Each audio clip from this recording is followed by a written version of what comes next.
আমি টমেটো দিয়ে কেসকি মাছ চচ্চড়ি করে দেখাচ্ছি। আমি চুলায় একটি প্যান বসিয়ে দিলাম, পরিমাণ মতো তেল দিয়ে দিচ্ছি,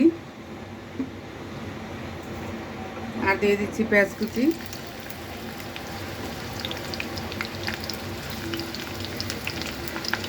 আমি পেঁয়াজগুলোকে একটু ভেজে নিচ্ছি। পেঁয়াজটা ভাজা হয়ে গিয়েছে, সামান্য একটু পানি দিয়ে দিচ্ছি। এখন আমি মশলা দেবো, চামচের মতো মরিচের গুঁড়া দিলাম, 1 চামচের মতো হলুদের গুঁড়া দিলাম, আর 1 চামচের মতো ধনিয়া গুঁড়া দিলাম,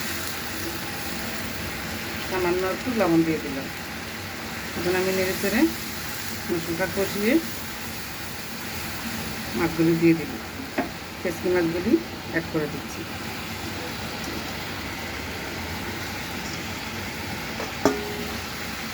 এটা বেশি নাড়া দেওয়া যাবে না, প্রথমে একটু নেড়ে দিতে হবে মাছ কাঁচা থাকা অবস্থায়, তারপরে আর নাড়া যাবে না।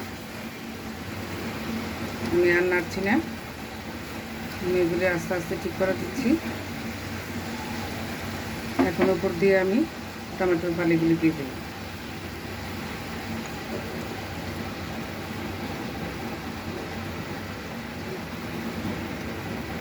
এখন আমি 10 মিনিটের জন্য ঢেকে দিব।